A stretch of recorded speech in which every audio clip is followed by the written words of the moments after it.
Hello, hello, everyone. Welcome to the Good Morning America Facebook Live with Robin Yang and Own Your Worth. Woohoo! Congratulations. Hi, everyone. Just want to make sure. I think we're live. Hopefully, everyone can hear and see us. So, Robin, I want to introduce you. I just want to do a quick check to confirm that we are live in Facebook. Yes. Okay, cool.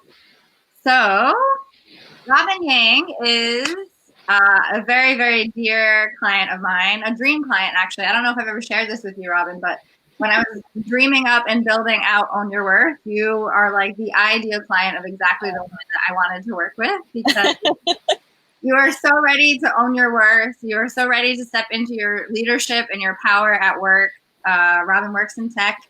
You're already managing a team, and yet you are just wanting and needing that next level of support to kick through this door that was kind of looking right back at you. So I want to congratulate you for all of your success. It's been quite some time now since you got the big raise and promotion, and so I know you've been not only building a great relationship with your boss, but with your team too. So I want to dive in, since in the article you bravely share that you were fired from a former job, and that's something that happens way more than people definitely talk about, for sure.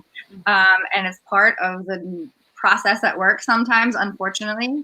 But you were brave enough to share this, and I really want to acknowledge that and give you a lot of credit, because there is so much opportunity out there despite what happens in your past. So, Robin, will you tell us, like, if you realized before we started coaching together, did you realize that the experience of being let go of your last job was still there and maybe holding you back?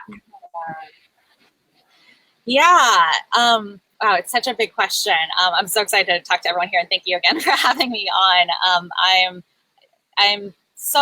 I had no idea about any of this. I think that when you and I started talking last year, I knew that I wanted leadership growth. And I think during our first conversations, I think you had asked me, what are you looking for? And I think I rambled a lot, certainly, but I had no idea that one of the things I needed to unblock at the end was letting go of this experience where I was let go. I think that one of the moments I had last week was that if I had told myself 8 years ago that what I thought was the greatest shame of my life would be blasted across the front page of Good Morning America, I'd been like, are you kidding me? This is the worst thing that has ever happened to you. It got worse. You got fired and everyone knew about it. And so the fact that last week when you sent me the link that it was live, I just felt this great sense of like this rush of like, oh my gosh, this is happening. This is so exciting. There was zero trace of any sort of like, oh no, what if people know? It's kind of like, I was a completely different stance. I think like it was even progress past where you and I ended up last year, where I didn't even realize that this was something that I needed to process. I didn't even realize that there was more to come. But that the final piece of it happened last week, right? The final piece of like, okay, let's really test this out. What do you feel? What do you think you're going to feel when everyone knows this is what happened to you? And again, 8 years ago when it happened, if you had told me, I'd been like, this is crazy. I'm going to go continue to crawl into a shell and just delete my entire online presence. I'm just going to change my name. So no, I had no idea. I know that when we were working together, this story kept coming up, right? I a couple of times early on, and then we dug into it much later, but I kept coming up with like, this experience, but I've moved on from it, because at the time it'd been 7 years, and I think I was really refusing to acknowledge that it still had any sort of hold on me. I was still quite angry about it. I was still quite shameful about it. And I wanted to just be like, you know what, just screw it. Let's move on. Right. Like I refuse to allow this to take hold of me, without realizing that that was actually in my control to let it go, right? It wasn't that it was taking hold of me, it was that I was still holding on. And so that was like, that was the biggest component. Oh, I just get chills. You let it go so it doesn't hold on to you. Yeah.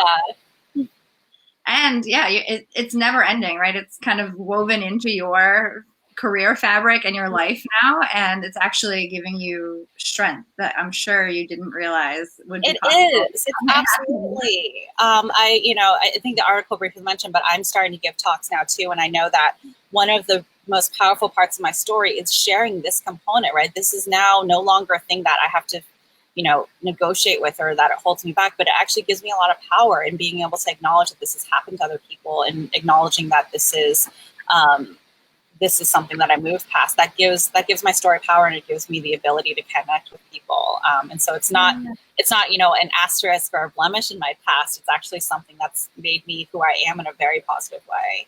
Yes. Yes, and I'm so excited that you are speaking and putting it out there, not only in negotiation, but also just in the tech world and gaming industry. So congratulations on that, Robin. And for our audience watching on Facebook, so I cannot see your comments, but if you do have questions for Robin, pop them in and we will, if we can't see them live. Oh, hi, Angela. I can see you. I'm toggling back and forth, but definitely leave questions or comments or love or kudos to Robin in the comments. And if we can't answer them live, she and I will be responding post Facebook Live. So, Robin, I want to know, when we get down to you actually making your ask, right? So we spent some time working together, building your case, but really getting clear on what it was you wanted in terms of growth at work.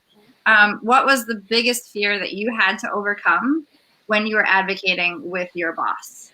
Yeah, I think there were two components to that. The first one was feeling like, what if he says no? And so that's a very common trend, right? We see that come up when we talk about imposter syndrome, when people feel like, oh, maybe, what if I'm not good enough to ask for this money? Or this sounds like a crazy amount of money. How would I ever advocate for that? That it's going to make me look so unreasonable. And then I think the other component of it was like, am I truly this person?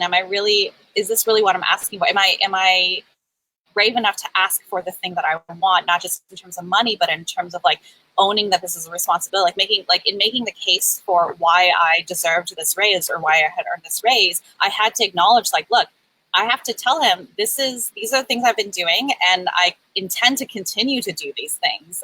Versus potentially, be not courageous enough to say that and just be like, well, maybe I don't want to acknowledge that I've been doing these things. Maybe I don't want to recognize that I've been contributing in these ways. Yes.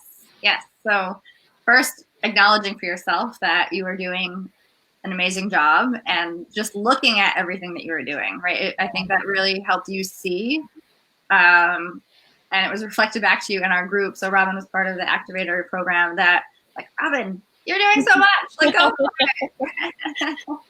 Yeah, there was a lot of validation that got out of the group that helped me recognize that, like, oh, I am doing the equivalent of like directing this product. I am contributing in all these ways that aren't necessarily captured in a job description, and acknowledging all those things, and then saying, all right, this is saying yes to myself. It's such a cheesy way of thinking about it. It's okay though.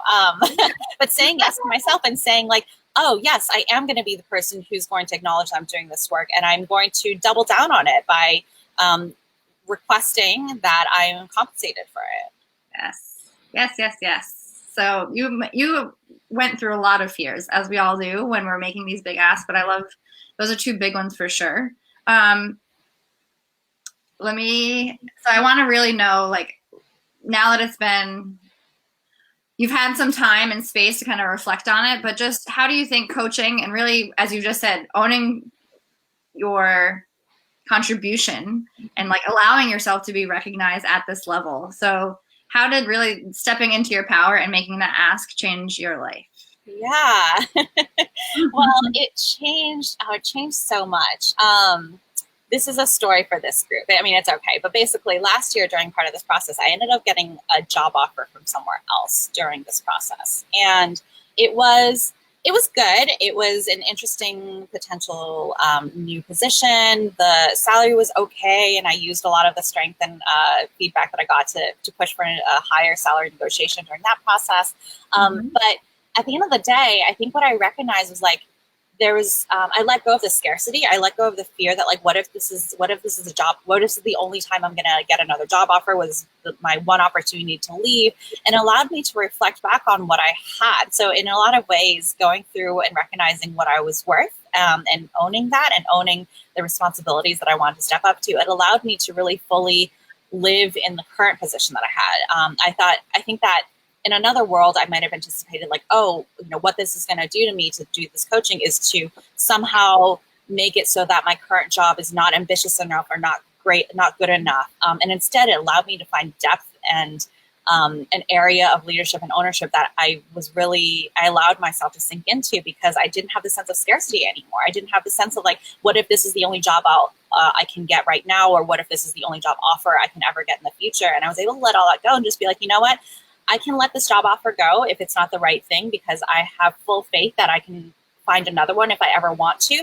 And that allowed me to then sink into this current job and give it everything that I wanted to give it without this fear of like not being good enough. Yes. Yes. Yes. You were able to let it go because you had full faith that when you're ready, whenever that time comes, you'll Yeah, get it. if I could get one offer, I can get another one.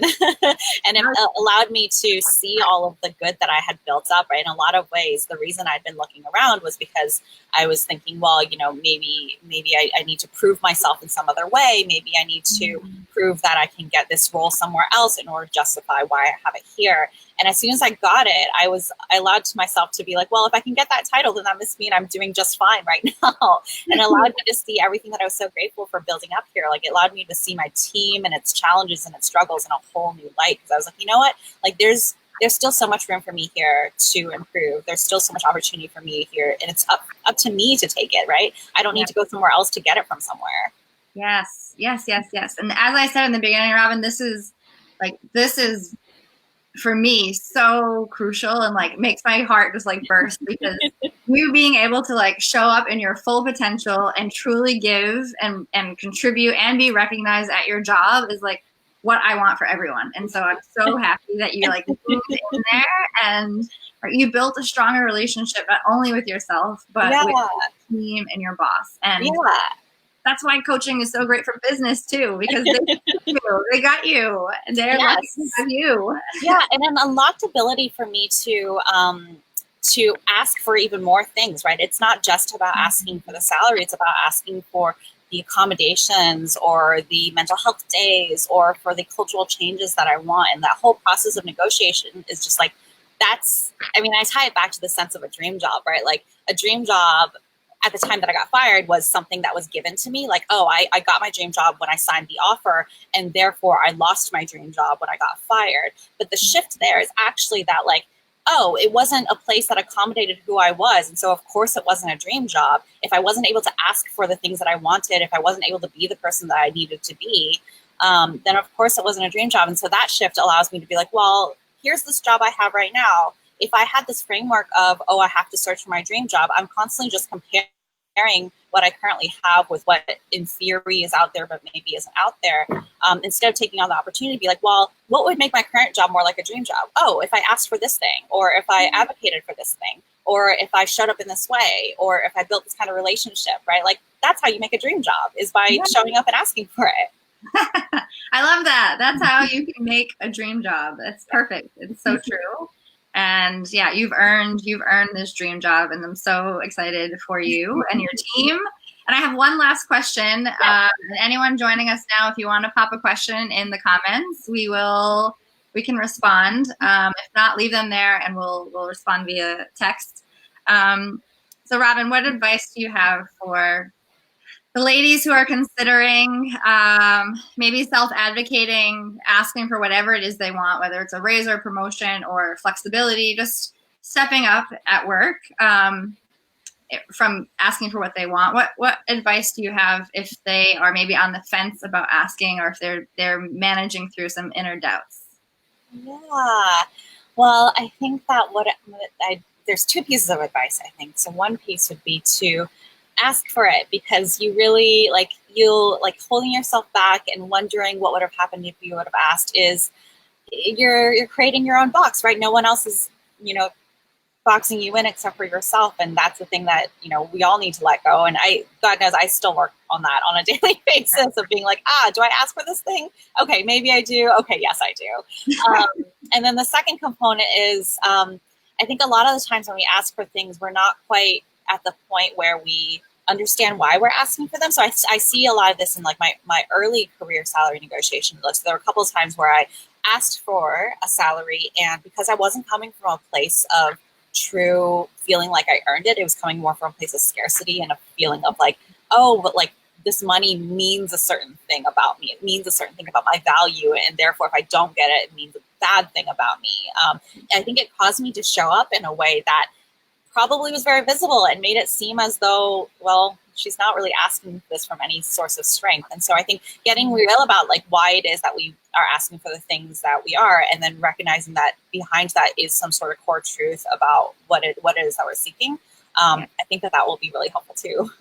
Yes. Yeah. So what I'm hearing is be really clear on your why, right? Why do you want something? And if it's from a superficial standpoint or trying to validate yourself, right, it's going to show in just the way that you ask and your energy, and maybe, and ultimately it lets you, if you hear no from that standpoint, it's going to suck. So yeah. Awesome, Robin. Thank you so much for being here with us. I'm just going to check Facebook one more time. It's kind of, I know Angela was on. I don't know if you see any questions, but it was wonderful, wonderful, wonderful to see you here and be live with you in this opportunity. So thank you for taking time to share. Congratulations. I hope you print out your face on Good Morning America. I've taken many screenshots for my parents. Literally get it printed and make an awesome, memorable, remind yourself every day as you're leaving your house that you're in Good Morning America because you got fired, and it was hella badass. Yes. Thanks so much. And thanks everyone. Happy to answer questions in the chat afterwards. If there's any way, so you're in the Facebook group, so feel free, ladies, to reach out to Robin. Thank you again, Robin. Yeah. Bye. Bye.